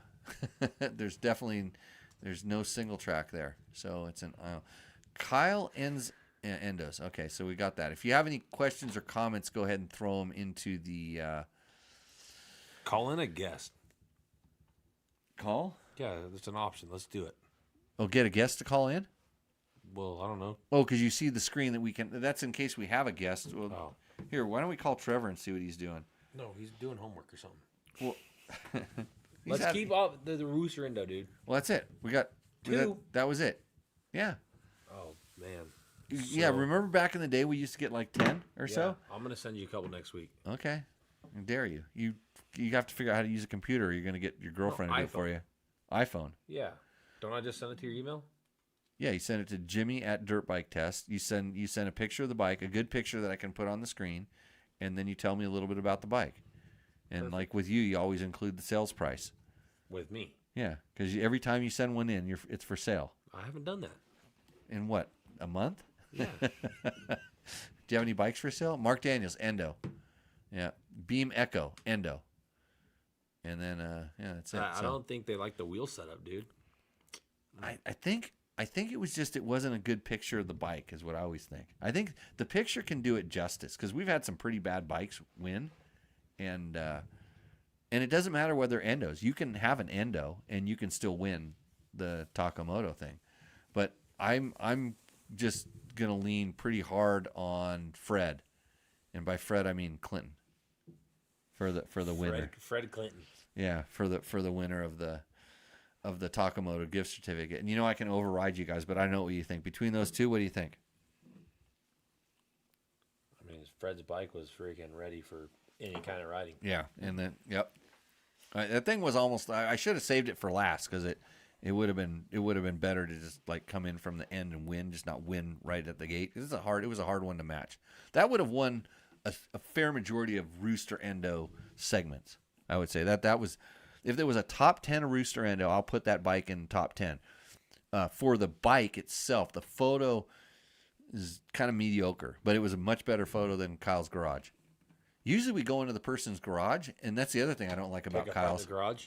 Well, yeah, even if we get Kyle's photo on the garage, it's plywood. Well, yeah, we start looking around. See, he's got a picture of somebody we can't see. It's not like a Maybe girl. it's a TV. Yeah. Or it could be a TV screen, or is that the window, and that's his neighbor that's out there just going, "Your bike's rad, bro." You know, he's got, his bike has a butt plug in it. I don't know why you need that. I mean, you need that in the garage. You can take it out after the thing. Let's see. We usually go around the garage. You got some extra parts, some stuff. Is that a DDC chain wheel? By the way, DDC, a sponsor of this show. There's an spare air filter hanging up there. I don't get enough of the garage here to even be happy. Like, there's just, look around the whole thing. Good call out on the 2-color wheels though, Ricky. That's a definitely endo in my book. So, but Clinton, you win. Send me an email. Reply to the email you sent me, whatever you need to do, and we will. I'm trying to find the right screen to pull back up. Yeah, and we'll get you hooked up with Taco Mike, and you will get your $100 gift certificate where you can. What does he need to get for that bike? Nothing. Yeah, there's probably things that he could get. I mean, there's always something. There's always something that, I mean, no bike is perfect. No. Yeah, I've never met the perfect motorcycle. Okay, let's see. I think if we go to one of our other, let's see. No, I don't want to do that segment. I want to do video comments. Very cool video. Yeah, so Special thanks to Dua Lipa. that was Get Her Done video. So I got to go to community here. There we go. So Trevor put up a video winning the world's toughest endurance race. A dirt bike takes on the Glen Helen 24 hours. So I was actually thinking about playing this video. I think I could actually. Yeah, it's 24 hours long. No, it's only 17 minutes. But let's get to these questions, and maybe we'll end the show with this thing. Jack Christo Dual 197 says, on our AJP PR7 riding impression video, which that other guy that asked the question should have watched this. Hopefully he did. He says it's not a 650cc, it's 600. Okay. Jack, not to tell you how to comment and stuff like that. It's called a PR7. Okay. That totally tells me that it's a 600cc bike, right? Preston? Am I right there? Yeah. Yeah. Like, I mean, what kind of bike are you racing? You're calling your bike's a what? A CRF what? 450. Uh-huh. And it's 450 because it's a. Do they call it a CRF 7 or a 5? No. No. Okay. I think the motor's like a 612 or something like that. He's getting a little particular. We should go down the list of how many times KTM has misnamed their bikes. Like, well, they have every freaking like alphabetic letter, dude. Yeah. In their lineup. Yeah. It's Jack. You're barking up the wrong tree, and I'm comparing it to an XR650. So I don't know what he's talking about there. I don't care. That's the best part. Kenny B. What does Kenny B say about my Tech Talk Taco Tuesday number 262? Audio is still awful. Then maybe you should come here and fix it. Yeah, that's you know what, Ricky? That's so much nicer than what I was going to say. The best thing is that I actually think I went in and tried to fix the audio. So I went to Kenny B's channel. This is what I did. I'm like, you know what? Maybe Kenny B really knows something. I went to Kenny B's channel. He has like one video of guys jumping out of a helicopter with some like rock music. The music wasn't that bad, but it's like, What do you know about audio? And if I would play that video right now, but I get a copyright violation, and then all the millions of dollars that I made on that show that you said that audio is awful on, I would have to give it back to Facebook's or YouTube's or whatever this stupid show goes on. So there shows what you know, Kenny B. Joe Stratman is talking about Trevor's winning the world's. You know what Trevor did to win that race? What did he do? Sandbagged.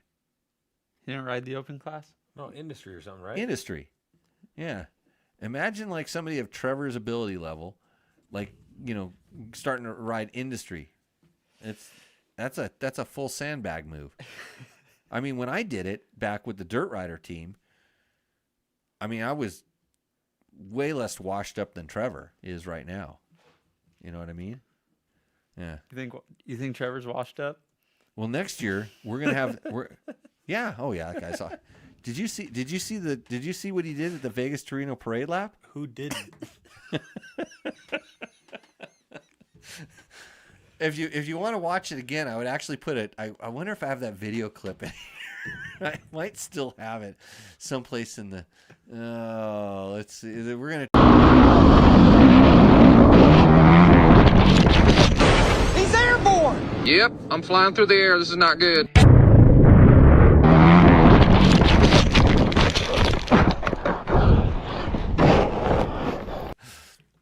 Yeah. Well, that's a couple of those and. Industry class. Yeah. So we won the industry class. We beat like Motocross Action. We beat Cycle News. Anybody that was anybody, like any of the other outlets, none of them. They can't even. They talk about fielding teams. They can't do it. Dirt Bike Test just shows up and dominates because Trevor was sandbagging. But there was a guy I watched like at least 30 seconds of the video, or maybe just the last 30 seconds. I was scrolling through it. There was I don't even know who the guy was. And he was complaining about the bike, and it's a Yamaha. He's like, dude, Yamaha sponsors this podcast and our channel. You can't say anything bad about the bike that just won the industry class and dominated over all the magazines. So I won that race with your dad a long time ago. I won. How many? What? How many 24 hours? Me? Yeah. One. Ricky? I've never won 24 hour. Oh. I've done a few of them, though. Yeah. And never won. What were you riding? A bike that broke? Well, I did. I did it one time on a KX500.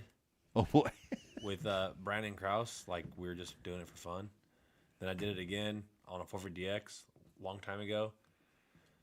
We had Ivan Ramirez come from Mexico like 10 o'clock at night to help us ride because we didn't know what we were doing. Who else is on the team? I don't even know, dude. It was a smorgasbord of people. Then Was it a pro team? No. Oh, just a bunch of buddies. Like expert, yeah. And then I did it on CR250s, which is one of the bikes I have in my garage right now. For sale? No. And then did it with, I think, Mark Tilley a long time ago on a Kawasaki. Yeah. 2012 or something. Yeah. I did 3 times on dirt bike test bikes. Uh-oh. And then How many times did you win your class? Dirt Bike Test, didn't you do it once? That was Dirt Rider, wasn't it, where we had a kids team? Did you do a kids team with us in Dirt Rider on like a 150R or something? Wait, yeah, maybe. No, wait. I don't know. I broke my. I was supposed to ride the 24-hour on 150 one time, and I broke my leg right before it. And I didn't ride. Yeah, because I think we did a kids team one year at Dirt Rider when I was there. So that wasn't it. And then, yeah, we probably because Trevor's always looking for anybody to ride with him. Yeah, me and Trevor rode together twice. Pro class. No, twice in the expert class when we were young, like 15 or 16. And we probably won the expert. I don't even remember.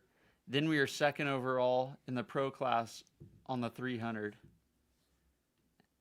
The beta. The beta. Long time ago. Yeah, in 17. And then I think in 20, I rode a pro circuit 450X. And that's when you won. Yeah. Who was on your team? Me, Josh Mosman, Zach Commons, and Carlin Gardner. Oh, wow. So was that the team Bones put together? Yeah. Yeah. he was always trying to win that thing. Even back when your dad and I were doing stuff, he was trying to get motocross guys. Him and Dave Chase were always trying to get motocross guys. These guys will smoke you, and like they could go fast for at least the first 4 hours, which really isn't that important. Yeah, Josh did a MXA thing on it, and then he was friends with Carlin and Zach, and then me and Schneike built the bike. Yeah. It was sweet. Yeah. Let's see. Can you? Oh, I was gonna say, can you read the name of that person that sent me that? They The name of the person? Well, yeah, because here it's Emily, but when you look at it here, like, what's that? I don't know. What's that name? Who knows? Looks shiny. These are the kind of emails we get here. Preston, go ahead and read this. All right, dear Dirt Bike Test, it's great to connect with you. This is Emily from Outplorer. I just watched some of your YouTube videos. Your footage and editing are incredible. We launched some quick launch phone mounts for motorcycles, bikes, scooters, e-bikes recently. We sincerely invite you to test our products and publish the videos to your followers. Are you interested in collaborating with us? Attached is a product list. You can choose the one you prefer to test. We will provide you with the phone case that fits your phone as attached. I'm looking forward to your reply. Thank you. Well, Okay. You got a compliment. You're doing really good media. Okay, hold on. Emily, comma. Yes, I would love to test this No. device on all Send me money. cash. Cash, 3 exclamation points or just 2? 3. 3, okay. You can test it. Yeah. Let's see. Don't reply Send with that, dude. You might green. Put green cash. Send green cash? Yeah. Okay, green cash. Like American dollars. No, send cash USD. I like that. I think it's better because then they know that we're American. USD. Okay, send cash USD. We love Phone mounts. to collaborate. COLAB. You missed the L. Well, I'm trying to type and do a show at the same time. We love to. I should, because collab. she had one typo in her. She didn't capitalize. There's the thing she didn't capitalize in there. So This is a good opportunity for you, and you're opening it up with we send cash. Monetary. Hey, What is it monetary? it also tells me to be cautious about sending sensitive information, so I should be careful. I get 10 to 50 of these a day. I mean, this just happened during the show, but I mean they're over in China right now, so it looks like a ripoff of a quad lock, not the ones I use. So, anyways, I sent it to her. All right, we'll wait for the reply. Oh, dude, Clinton. Yeah, Clinton, Fred already on it. Yeah. Anyway, so he's stoked. He already emailed me back, even though he's winning pretty easily. I thought I had the perfect submission. My name is Clinton Riviere, because it said Riviere's Construction Limited. Thanks for my entry, anyways. Have a good show, and it was sent from his iPhone. So I wonder if he has an excavator for sale. if anybody has an excavator for sale, Ricky's looking for an excavator because he wants to be a professional tractor driver as well. So. That's exactly what I want to be. That's his backup plan.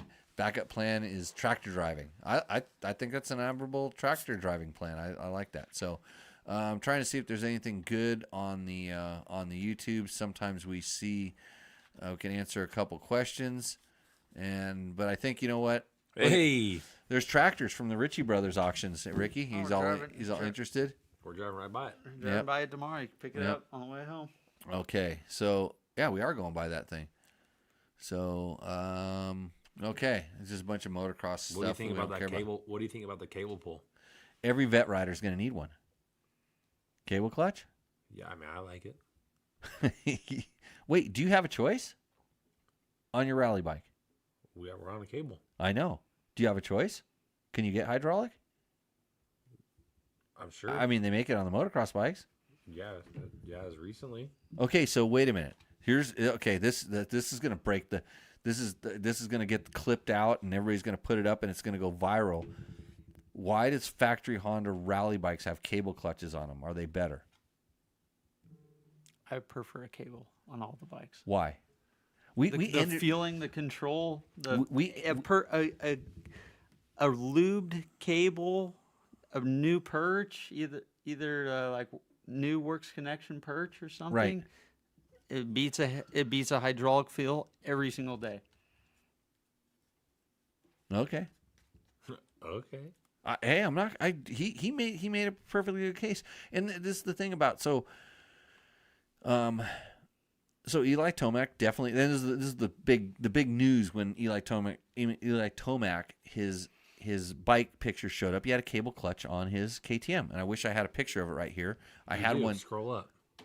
Well, it was up here someplace. No, it's just a picture of his bike.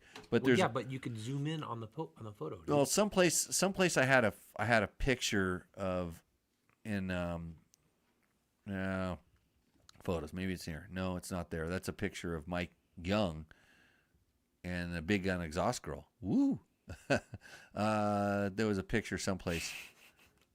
There's Mike Young looking kind of like he needs a Grinder account. Okay.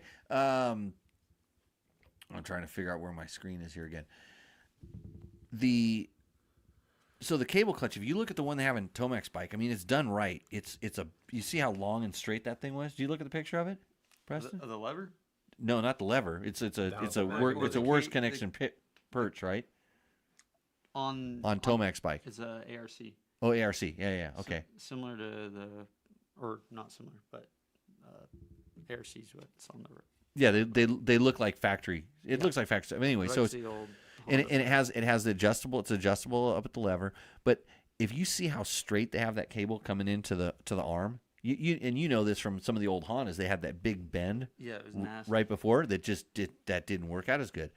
And so if you have a nice long straight, and the way they have it stabilized, at both ends, it's like a long, so it can't flex. And I'll bet you eventually they'll put protection over all that stuff, just because there's a lot of vulnerability there. Especially with the spring that they have on that thing with the mud. Yeah. To protect it would be good. Yeah. So, but yeah, he definitely prefers it, and it's funny because they said they learned a lot about their hydraulic clutch, and I'm the opposite. I prefer hydraulic. I always have since the very first time I rode a KTM with a hydraulic clutch. I was like, I like this feeling. I like the Magura, not the Brembo, if I'm correct. I get those two confused. But I like the older ones because they were so quick. Like the pull was a little harder initially, but it was kind of quick. And I don't use the clutch a lot, but when I wanted to use it, I don't have to move my fingers that much to get what I want out of it. And then you could position it because my small fingers, I had to position it so far in. The leverage ratio was really good there. Out at the end, horrible. But so those worked for me where they didn't work for most people. But I can kind of see it. And I also like the self-compensation feature. So when you do start smoking it, you don't get all this flop in the lever. But also with the cable, Yeah, and so like I said, I don't use or abuse clutches. If I used or abused clutches, I wouldn't like this because it's that first, when did you ever have to race XR650, Ricky? Never raced that? So XR600, XR650, and this is a Bruce Ogilvy thing. He always had us run our lever like I would consider it floppy. It was super loose. Always, it literally. You can hear it when you're hitting the chatter bump. It had to be flappy because when the clutch got hot, because those guys that rode the clutch, it would stop getting flappy, and that was because if you smoked a clutch and Bruce was around, you got in trouble. It was like you're an idiot, and you never heard the end of it, and you might not be racing that bike if you were that guy. You had to learn how to not do that. But I was never hard on the clutch, maybe because of this, because I remember smoking my first clutch on an XR80, and I didn't get to go riding that weekend. I learned how to not smoke clutches anymore. So, because you couldn't just get a part overnight, and my dad wondered what the hell I was doing. So, but it got tight. It did, it got tight, and you didn't feel it, and I didn't know any different at the time. But yeah, so there's a reason for it. So, but the Hondas now have hydraulic clutches, the motocross bikes, and everything. Yeah, but I don't think they're the same. Well, they're different than the KTM ones. The feel, and I don't think I preferred it. I thought the new one on the Yamaha was much better. I didn't notice it as much, but then again, I'm the wrong guy to ask. I don't use clutches too much. So, okay. Did you get a reply yet? From Emily. over in China? Yeah. From Emily. Let me check to see. They're usually not that quick to respond. I mean, she sent out 22,000 of those emails. She's probably getting back to all of us. I'm probably the only one that demanded cash. No, I didn't get anything back yet. I'll check tomorrow morning before I leave. Because I might be able, the cash might be on its way, and I might just leave you guys out in the desert to go train for yourself. I don't need that $20. So, okay, everybody, that's it. These guys got to go to bed. It's past their bedtime. Ricky, Yeah. thanks for joining the show. Yeah. Thank you for having me. Everybody's It's a pleasure. rooting for you. I wanted to ask you the hard-hitting questions, but I thought my following on the show would do it. So if you want hard-hitting questions for Ricky Brabeck, put them in the chat, and then I'll get them on next weekend. I'll answer for Ricky Brabeck. Can I have the permission to just answer the questions? Yeah. Okay. Yep. Okay, you're dismissed. Yes. You can leave. Now you can put that down. I did X amount of media. Yeah. You weren't wearing them. You did followers was that? 20 million? 20. I don't know. I didn't see how many millions. I forgot to I look. thought I saw it was up to like 26 million. or 26 something. million. Yeah. It's good. It's a big 26 million currently. Yeah. Big Yeah, it's a big payday. But everybody just says Endo, and I think they're talking about my show. Hey, they can do their own show. Hey, Clinton, this is news for you, Ricky. Clinton has an entire excavating company for sale so I can escape Canada. So he's a Canadian. Well, I don't need the whole company. I just need a excavator. Okay. And move to the USA. He wants to move to the USA. Well, Clinton, I don't know if I've explained this before, but I think our president wants to buy you guys. He wants to make you the 51st state. So you and him work it out. I'm pretty sure that if you got a 3035. we need by the way, we need a 3035. I know a guy, George. You know that guy, George? Yeah. He knows how to move equipment around. Do, but I need one for person. I've seen people blow through the border with all kinds of stuff right up there by his place. It's not like Mexico. It's a little different up there when they come from Canada. I need a 3035 with hardly any hours. A 3035 low-hour excavator is what we're looking for.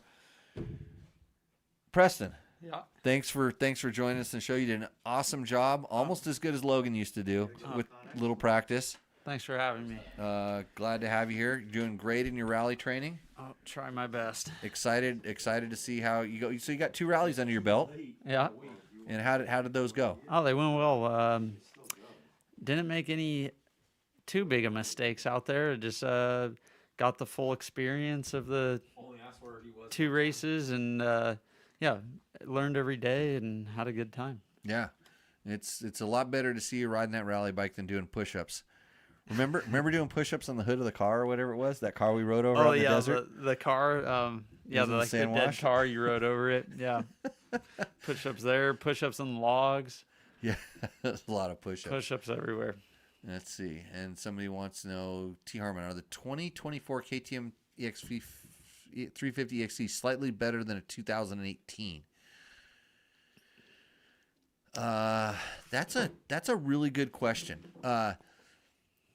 They're gonna be, my experience, and I haven't ridden a 2024. I've ridden maybe a 23 or 22. KTM has really worked on kind of bringing the torque down a little bit with making it still have a lot of high RPM power.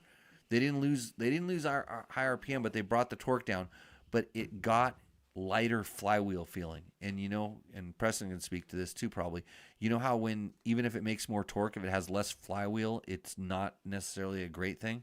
Yeah, like does It wants to stall a little bit more. Yep. Because the bikes really stall when you turn the throttle to 0. Yeah. Like if you had it at 1 or 2%, it's not going to stall, and everybody kind of turns the throttle too far backwards, and then they stall. So even though it's making more torque, it feels like it's less torque because it stalls more. So the 2018 is better at not stalling, but it also feels probably 5 to 10 pounds heavier, I would guess, just based on what I know. So it's kind of one of those things where when you see Ken Roczen winning Supercross races against the best riders in the world on a Suzuki, which hasn't changed for how many years? I don't know. Are bikes getting better, or are we just changing them for the sake of changing them? We're changing them to change them. Yeah, I mean, some stuff has gotten better, but it's like a flavor. It's like is chocolate better than strawberry ice cream? You know, and we can argue about it is, and we can argue about it all the time. But it's like, well, which is really better? I mean, you could still win the Supercross on the chocolate ice cream or the strawberry ice cream, whatever it is, or whatever, you know. So lots of different things. So and Ricky ate a Dakar winning burrito. He's just saying that. So okay, well, I've thanked everybody, including myself. I'd like to thank myself for Ricky's pissed because I actually do this show. I'm kind of pissed too. I'll try to remember some of the stuff I did. I'm not going to upload it for a little while because I'm too busy. The cat just scared me. I'm going to go pet my cat. That's what I'm going to be busy petting the cat and doing important things. So with that, we'll see you out in the trail. Selma, what do you say? Well, she's calling my headphones. Hey, Selma, say bye to everybody, bud. Okay, we're out of here. This show's finished. It's over. We're losing followers. Got to figure out how to turn it off.